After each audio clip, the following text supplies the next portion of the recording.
the tricky part is deciphering a good backlink from a bad one. So let's say you have two blogs, trying to determine which blog is going to be helpful and which is going to be harmful is extremely difficult.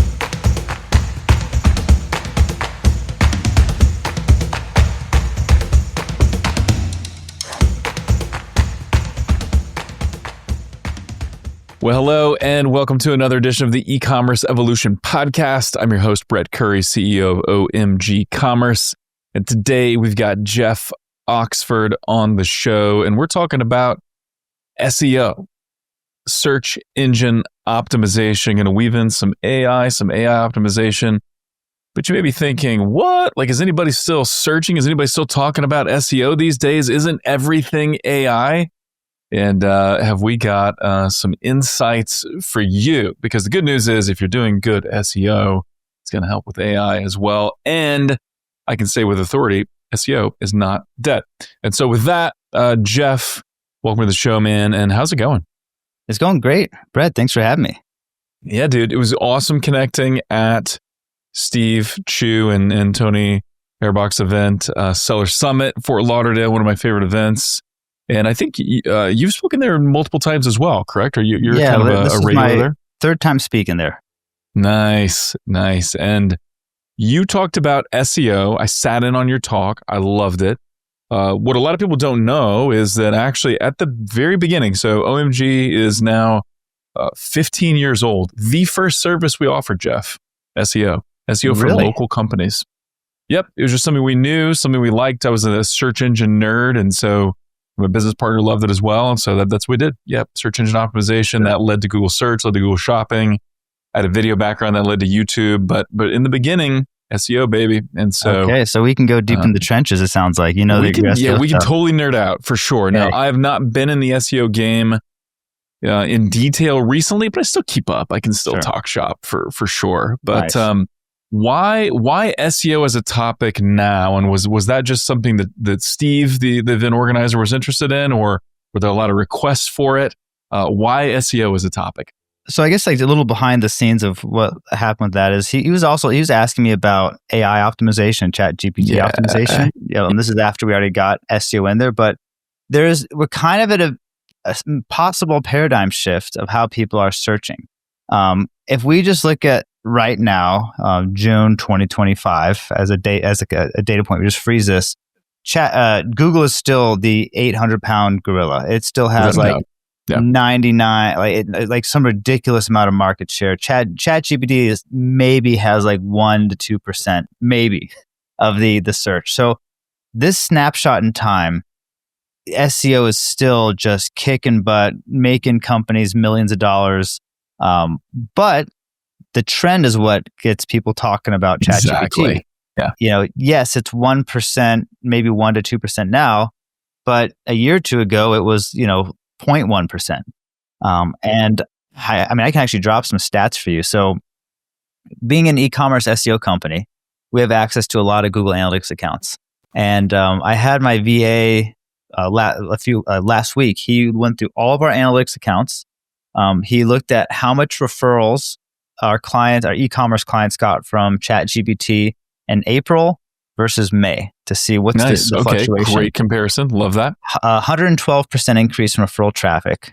From month to month. Yeah, from month to month. Wow. Yeah, and I can did he also look at, and not to get too far ahead of you here, but did he also look at what percentage of overall traffic came from ChatGPT? Not impressive. We're talking like most clients is 1% to 2%, but there are some e-commerce stores that we're seeing where ChatGPT is up to like 20%.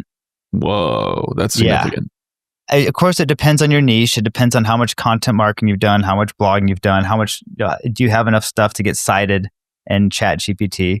But just if we're just looking at the e-commerce world and averages from this data set, it was about a little over 100% month over month, and then average across this was about just shy of 300 visits a month from ChatGPT.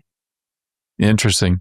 And how does that compare to Google? To Google, organic and Google paid? Or luckily I have those stats here. I mean, Google's just I don't have the month over month for Google, but like, yeah, because it's probably pretty steady. I would assume. It's like similar data point would be for 2024. Like we took a sample of, I went over this in my talk a bit. We took a sample of like 80 e-commerce sites that we have Google Analytics access to and also have Google Search Console access to.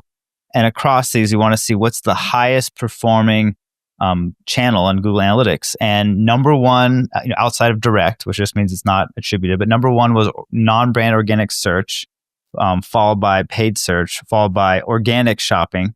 So yeah, it's one of those things where yes, if we freeze this point in time, SEO is still the number one top performing channel, even non-branded SEO or non-branded search traffic.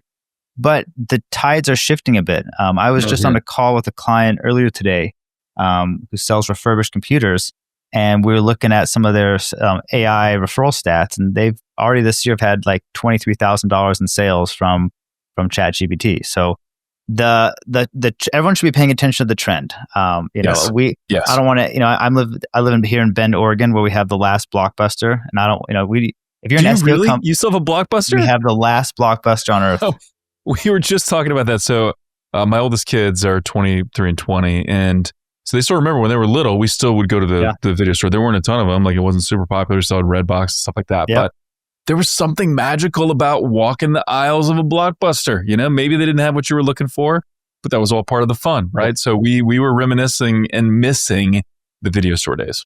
Yeah, come to Bend. You can get a T-shirt and take a look, see what they have. But like what? So okay, this is a quick diversion here, but how's business at the last Blockbuster? Like, do people come for nostalgia and to buy gear? It's a like tourist attraction now. It's kind of what it is. Yeah. It's all about the nostalgia. You can get some merchandise, and they still have the big Blockbuster sign outside front. And they put the little marquee letters on it. Super fun.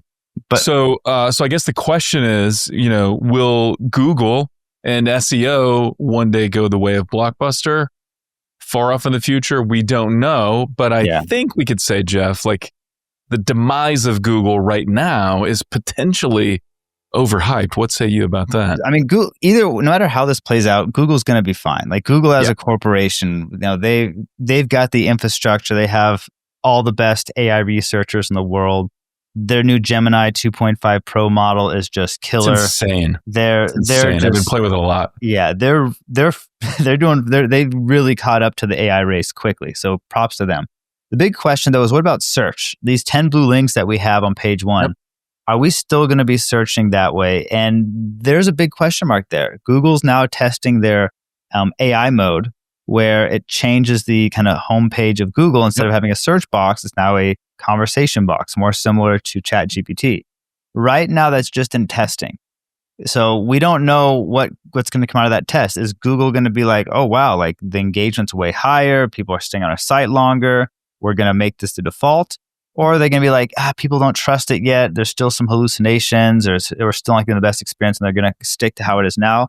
It's a big question mark. But the one part of it that no one really talks about that's so key is just the processing cost to serve a query. Yeah. So like if you go into Google and you type in, let's just say like, what are the best gaming laptops? Google can process that quickly. It pulls from their index. It has 10 blue links. Great. If you're on AI mode, it will pull like 5 to 7 queries. It will then have to pull in all this processing abilities from the LLM to process the results and then serve it up. So their cost per query is going to go up a lot. Now, Google are the kings of infrastructure and servers and data centers. And so they'll be able to get these costs down over time. But if their cost per query goes way up and their ads, the revenue per query goes down because there's less ads, it starts to not make financial sense for them. So, even if the user experience is perfect and way better, I'm sure they're going to be balancing out the financial viability of moving to a more of an AI-focused search result. Yeah, it's a really good call out. And we got to remember that it's like, 80, 90% of Google's revenue is from search ads or query-based ads. And you could argue that a larger percentage of their profits come from those. Oh, okay. Profits, Profits are probably way more than that. Yeah.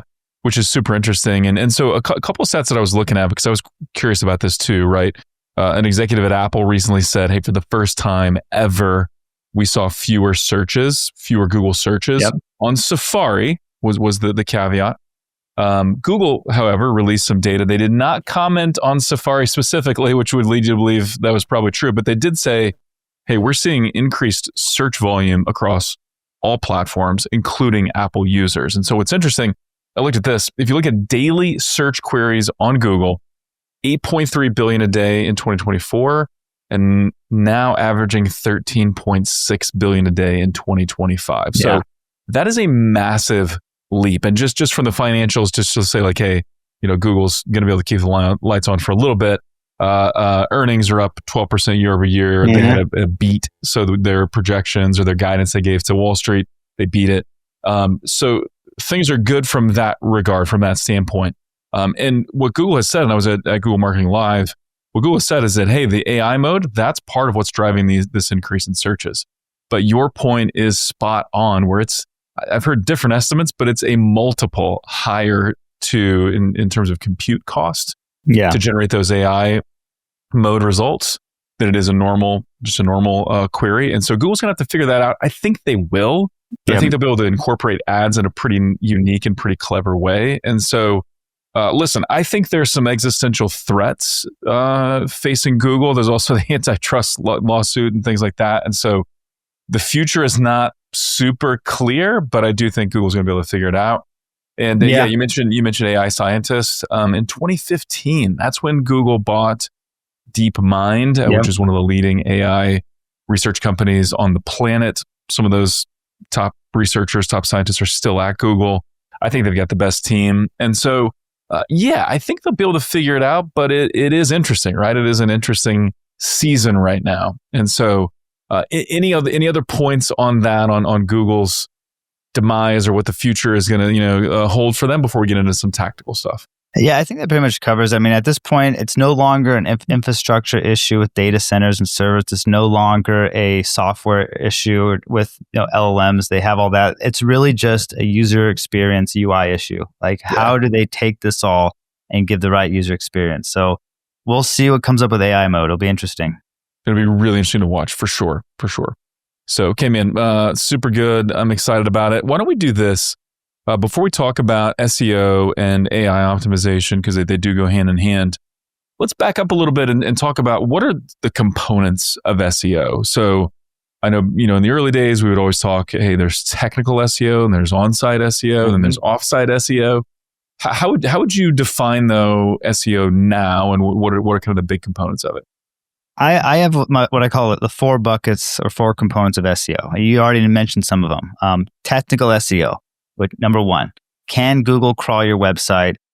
Is your site indexable? Do you have, this is site maps, this is robots.txt, structured data, basically making sure Google can crawl all your pages, can index all your pages, and you don't have any issues that's going to slow down or hurt your ranking. So that's technical SEO. Number 2 is page optimization. This is making sure your keyword and the title tags, the meta descriptions, the header tags, also having it in your content, just making sure your pages are properly targeting the right keywords. Number 3 is going to be content. This is e-commerce. So do your category pages and collection pages have a description that describes your products and provides a good user experience? Do your products have good descriptions? Do you have blog posts targeting relevant keywords? So that's number 3. And then the last one, which for most people listening to this is probably the most important. I mean, if you're a large brand at very high authority, you probably don't need to focus much on link building. But most people who are, kind of doing 7 figures to low 8 figures, the biggest benefit is probably going to be link building. That's getting other websites to mention you and link and have a hyperlink back to your site. Yeah, it's so interesting. And I remember several years ago, Google's been trying to kind of downplay backlinks and even say they don't work and stuff. But I think a lot of the people that have been doing SEO a long time, like yourself and like me, were like, well, that's kind of what Google was built on, right? Like the original innovation that Google had, it was a project called Backrub, just to get super nerdy, right? And the whole idea was, Larry Page and Sergey Brin were like, hey, what if we could look at the entire internet, but based on the links? And then wouldn't that be a vote of confidence if a lot of people are linking to this page or this site? That is what gives it authority or makes it trustworthy. They created PageRank.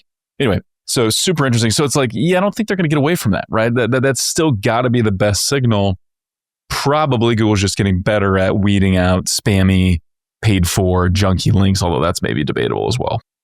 Yeah, and I mean, there's a study done recently. It's just earlier this year in January, and they looked at, this is coming from Hrefs. They looked at something crazy. It was like, I think it was 1 million keywords. So that's 1 million search results, and they did all this statistical analysis to see what ranking factors correlate, or which factors correlate with rankings, and the number of backlinks to a page. So like if we stick with the whole gaming laptops, I'm a recovering gamer. So if we stick with gaming laptops, and I have my, jeffslaptops.com website, and I have my gaming laptops page, the number of links to that collection page is one of the highest correlated ranking factors. It had for those stats nerds listening, it was about 0.3 with one being perfectly correlated. Put in perspective, most ranking factors in SEO have a correlation of like 0.05 or 0.1. So to have 0.3 is substantial. Yeah. It's very, very high correlation. You're going to have, if you don't have backlinks, it's going to be really hard to rank well. It's like 3 to 6x more valuable than other ranking factors. So to kind of put that into context, that's great. And maybe, okay, so we've got we got those 4 buckets of SEO. Let's break those down in a minute. But maybe to back up just a little bit before we do that, what's the payoff here? Like, why do we do this? If we invest time in this, hopefully we've convinced you that the demise of Google's a little bit down the road at least. So you should invest in it. But if we get this right, what's in it for us? Like, what could the payoff be? What are the results you see? I know it varies from category to category, site to site, but what could we see here if we do this right? Yeah, that's the question everyone should ask before you invest in SEO, and it's going to depend on a few things. It'll depend on, are people searching or even searching your keywords in Google, or do you have a product that's new to the market that people haven't heard of, where maybe you're better off doing Facebook ads or YouTube ads? So first is the search interest there. How competitive is it? If someone said, "Hey, I want to," just real quick on that, Jeff, because I think that's a super important point. Yeah. One of the ways we like to describe that is, does your product and does your category depend more on demand generation, where you need to go out there and convince people to start looking for your product? They're not maybe thinking about it, but if they saw it, they'd be interested. Or is it more about demand capture, where you're capturing existing demand? And so a couple of examples there on the demand capture side, we've done quite a bit in the automotive space and auto parts and things like that, especially on paid search. And that's one of those things where it's like, if I need brake pads, well, first of all, I'm going to go to a dealership, but if I need brake pads, it's because they're squeaking and there's an event. And so then I just go search and I buy brake pads, right? But if it's something like, hey, some new apparel that I've never worn before, or maybe the Chiefs just, made the Super Bowl, and so now there's something popping up in my feed and I want to buy it, like that's demand generation, right? And so understanding kind of where your product or where your company sits on that continuum is going to also determine how much is it going to pay off to invest in SEO. Yeah, 100%. So, we talked a little bit earlier about, dissecting a bunch of e-commerce analytics accounts, non-branded organic search traffic. So that means people going to Google, searching for a keyword, but not having your brand name in there. They're not searching OMG commerce. They're searching YouTube ad services, something like that. Yep. So that was the highest performing revenue wise. So we know the potential's there. But as far as like, what can you expect as far as increases go? I have some data there. I looked at 152 SEO campaigns over the past few years to see, like, on average, what was the increase after 3 months, 6 months, 9 months, and 12 months. 3 months, on average, we saw about a 20% increase. 6 months was about 50%. 9 months was 65%, and a year was 75%. So that's just ballpark, and it changes. Increase in non-brand traffic. Correct. Nice. Yeah. So this is like, this is saying, like, if you're a massive brand and you're getting hundreds of thousands of visits a month, that 50 to 75% is going to be it's going to pay for itself 1,000 times over. Yep. If you're a smaller startup and you're only getting maybe 1,000 visits a month, a 50 to 75% increase might not be as substantial. So a lot of this depends on, for SEO to be worth it, obviously the more traffic you have now, the more organic search revenue you have now, the better. Think of it as like a multiplier. If you're starting out, it's going to be at least a year before you really start getting good momentum. But the potential's there. If you do it right and you're in an industry where people are searching your products, it's not too competitive. And the last caveat I'll give is that your prices aren't too expensive. I mentioned this briefly, but if you have a premium product that costs 3x to 4x what people get on Amazon, you're going to have a much higher bounce rate, and Google's just not going to rank you as high as your competitors. Right. Yeah, totally makes sense. Okay, super helpful. So then let's kind of break down those buckets then. Let's go through each one and kind of talk about some of the tactics or approaches that we should consider to fill that bucket. Sure. Bucket number 1, technical SEO. If you're on Shopify, you probably don't have to spend too much time on this. Shopify is a very SEO-friendly platform. I'm sure most people listening to this right now, if I had to guess, more than half are probably on Shopify. Totally. Yeah, totally. It's a great platform, very SEO-friendly. You probably don't have to spend too much. If you're on Shopify, Magento 2, BigCommerce, or WooCommerce, any of those 4 platforms, you're probably pretty solid. If you're on a custom platform, if you're on Evolution, or you still haven't left Yahoo stores or some of these old legacy platforms, you're probably going to want to spend a lot more effort on technical SEO. But for most people, you're probably going to want to migrate, honestly. Migrate. But for most people, technical SEO gets overblown. I honestly think people talk about it too much. People love to talk about it because it's something you can control. You can go in and make updates to your XML sitemap, and you can make changes to your robots.txt to get your crawl efficiency super dialed in. You can make sure you have schema on all these pages, which a lot of times Google's not even respecting all the different schemas and structured markups these days. So honestly, yes, there might be. It's still good to have a professional do an audit and say, okay, fix this, and then move on. Don't dwell in the technical SEO stage. It should be a one and done type thing. It should not be a big project. Totally makes sense. Number 2, page optimization. Very simple. Make sure whatever keyword you're trying to rank for, you have that in the beginning of your title tag.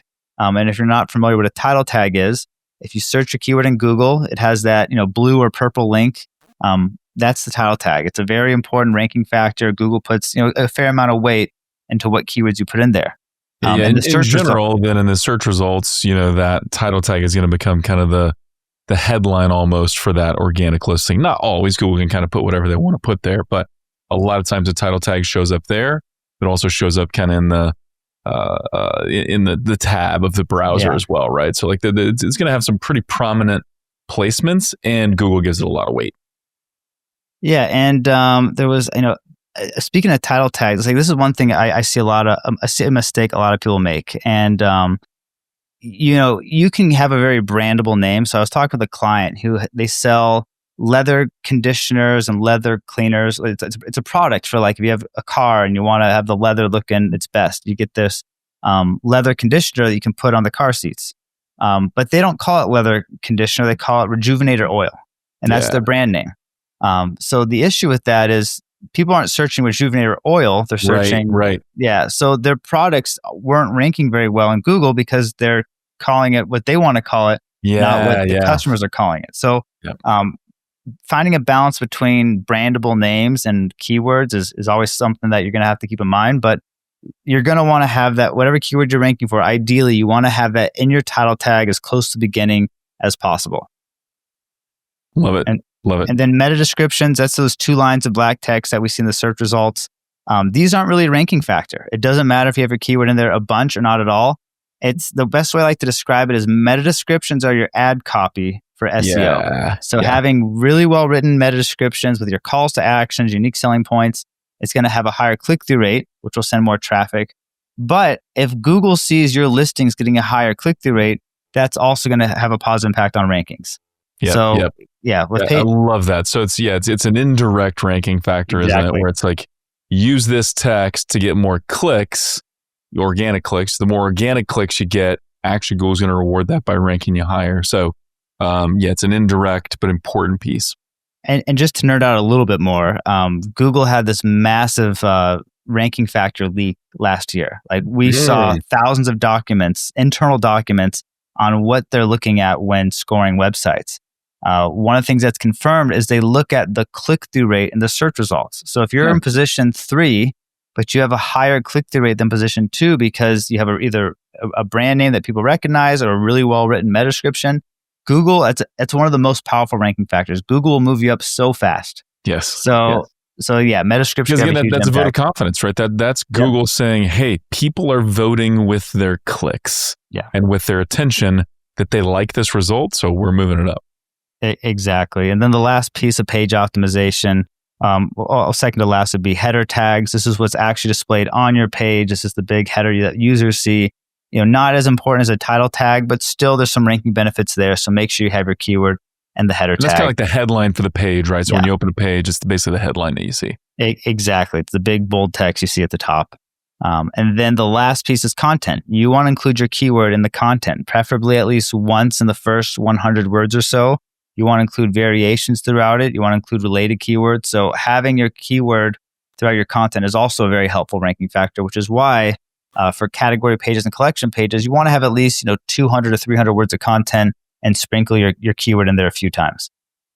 Love it. Okay, so we got technical SEO. That's probably covered if we're on a reputable platform. Most listeners are probably on Shopify, so you're mostly good there. Then we got page optimization, which is really those factors: title tag, content, header, meta tag. So it totally makes sense. So then what's bucket number 3? Content. So with content, where I see the most opportunity is making sure your category pages and your collection pages have that 200 to 300 words of content. It can make such a big difference in ranking. It's so easy to do, especially with AI. There's honestly no excuse not to have some well-written category descriptions on your pages. And then there's also blog posts. Now, I think blogging gets overblown a bit in the SEO world. Everyone feels like they have to create content. You have to keep having fresh content on your website. That way Google keeps indexing things. There's all these myths about it. My take on blogging is you should only blog if there's particular topics that have high search volume and decent conversion potential. So sticking with like the gaming laptops, I bet you there's a lot of people searching best gaming laptops, or maybe they're searching Dell versus Lenovo gaming laptops. Any keyword like that that's like best gaming laptops or comparison, or like maybe it's like laptops for programming students. Anytime that the keyword has a kind of some type of search intent that they're looking to do research and buy a product, those are great blog posts to create. That way you're not just getting traffic, but you can get conversions. But writing about what is a laptop, how to clean your laptop, how to install Windows 12, whatever it is, those are not going to convert. They'll drive traffic. Rank, what are you going to get from that? Exactly. So and that's all going to be answered in the AI overview anyway. So that's 100%. So realistically, most clients I see, I'd say maybe 20 to 30% actually have some good topics where it makes sense to go down that direction of blogging. But for me, honestly, about 70% of e-commerce sites I take a look at, I think blogging is a waste of time and that they're not going to get a positive ROI from it. Just put content on the category page, product page, things like that, and leave the blog alone. Yeah. Now, another interesting thing, I was talking to Steve at Seller Summit, and he was talking about how, his blog traffic has died. A lot of blog traffic has died. And that was tied to a somewhat recent Google update.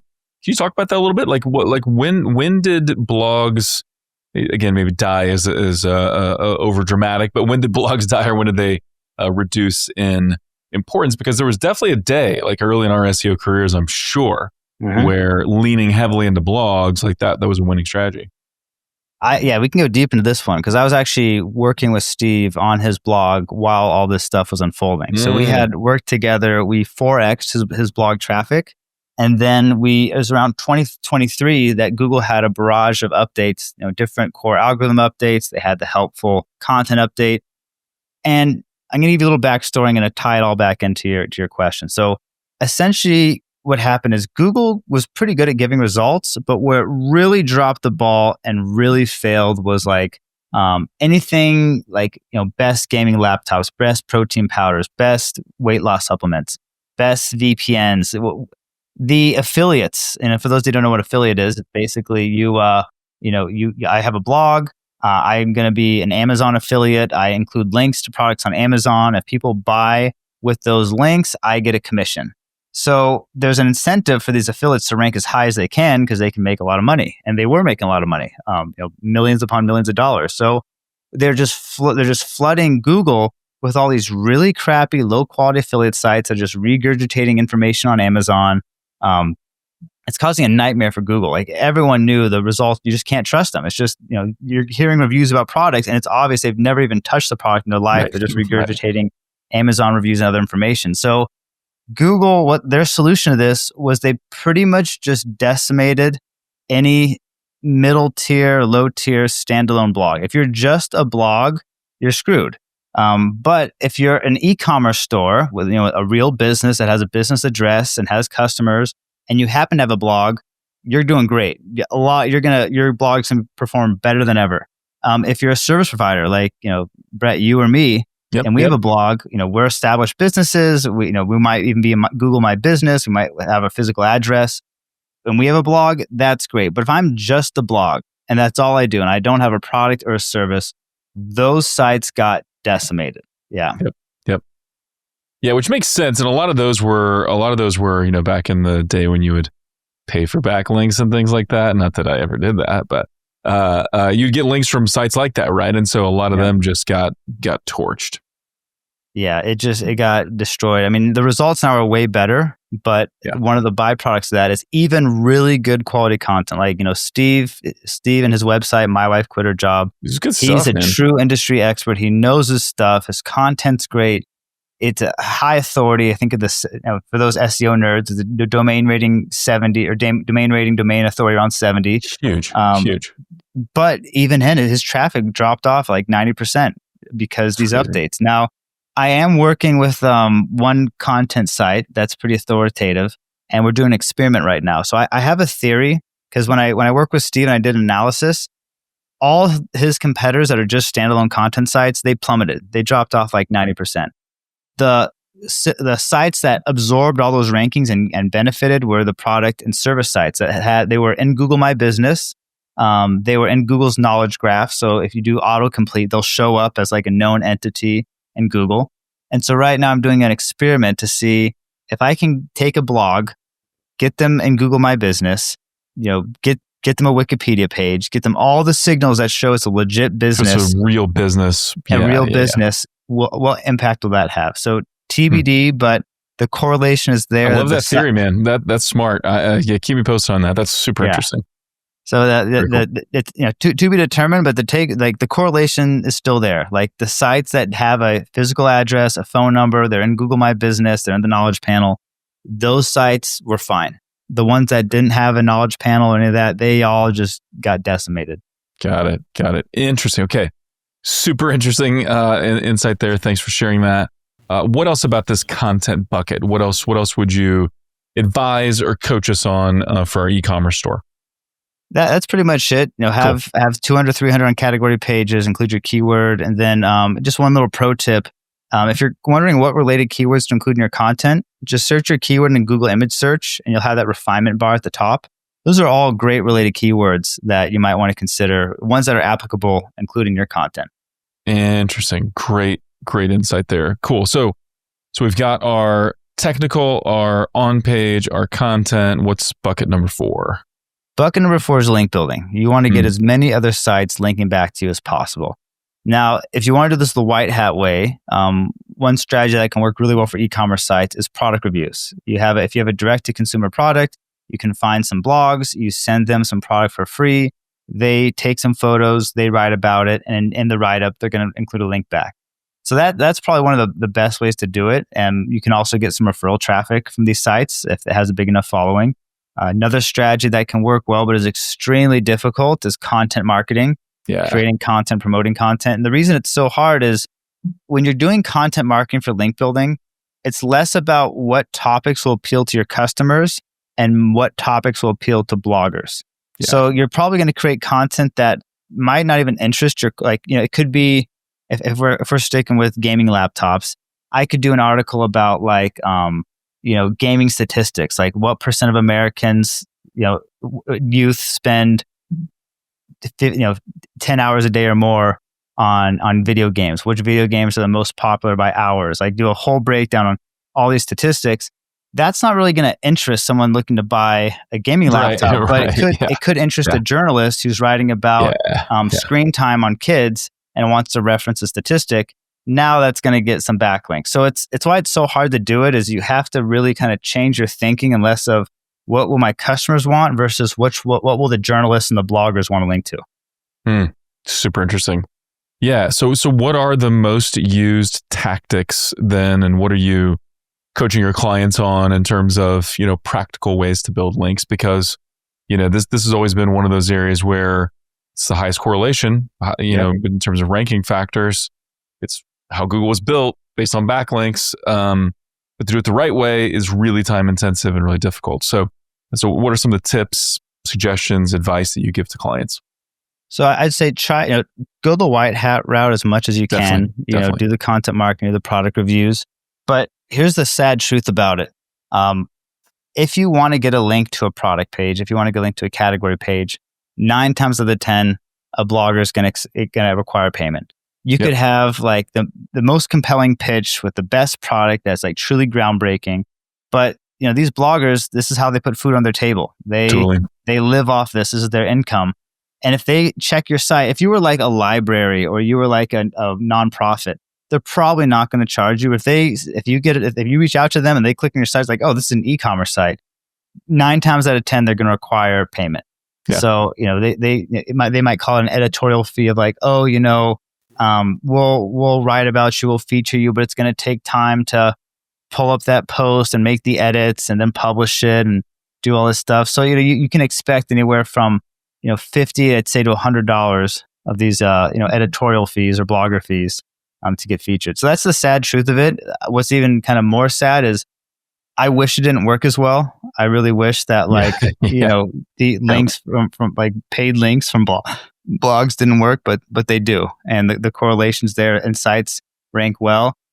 The tricky part is deciphering a good backlink from a bad one. So let's say you have 2 blogs, trying to determine which blog is going to be helpful and which is going to be harmful is extremely difficult. I see even SEO veterans who've been doing this for like 5 to 10 years, they still get it wrong.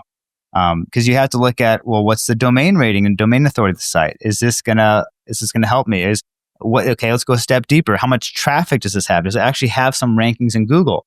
Right. But now they're getting smart. And I don't know if you know this, Brett, but a lot of sites will manipulate and game their traffic numbers by artificially like running a bunch of fake searches on like nonsense keywords and that they ranked for. So now they're inflating that. So you have to go a step deeper and see like, the keywords that are driving traffic, are those keywords related to like the site's main focus? So there's so many checks you have to do. Like we'll even go deep and look at who is this linking out to? Is it linking out to porn sites and escort sites and Viagra sites? For most people that, they stop at like level 1 and level 2. They'll look at the domain rating, the traffic, they'll move on. But you'll end up buying links that are just absolute garbage and can hurt your sites. So it's link building. So it's so hard for that reason. So that's why I say, like, if you're going to do it, the white hat approach, going to like real blogs and product reviews and take a stab at content marketing is probably best. But just know, of all the 4 buckets, link building is the most difficult and the hardest for an e-commerce brand to make a core competency. Yeah, it totally makes sense, man. Super, super helpful. So let's then get to maybe the question that was most burning in people's minds. Well, then what about AI SEO? So what do we do? So, okay, this is our core SEO and that's aimed at Google, but what if we want to rank in ChatGPT or Perplexity or Gemini, which is related to Google, or other AI that's yet to come? What's your advice on that? It's a great question. There is some overlap. Like if you're doing SEO right, a lot of it's going to carry over to ChatGPT. So, one thing that ChatGPT does is a lot of times it'll show the sources of where it's pulling information from. And it's pulling from the web. So content marketing and blogging can be great. If you have some posts like, and anyone listen to this, if you want to show up better in ChatGPT, first thing you should do is do like best gaming laptops, best protein powder, whatever your product is, create a buyer's guide or kind of a product roundup about it. So those get picked up very frequently in ChatGPT. So you get a little more influence on swaying the model, whatever you think is best. So blogging and content marketing is one. Link building is another one. Like we see, like if there's a site like getting mentioned on other websites, getting your getting your product reviews on authoritative sites, those are also getting picked up as sources. Yeah. So that can help. It's like a kind of a PR play where the more sites and web pages on the web that mention your products, the higher chance you have of being cited in these large language models. But if you want to be like just kind of go straight to the jugular on how you're going to rank well, search your keyword, or go into a ChatGPT, type best protein powder, whatever your keyword is in there.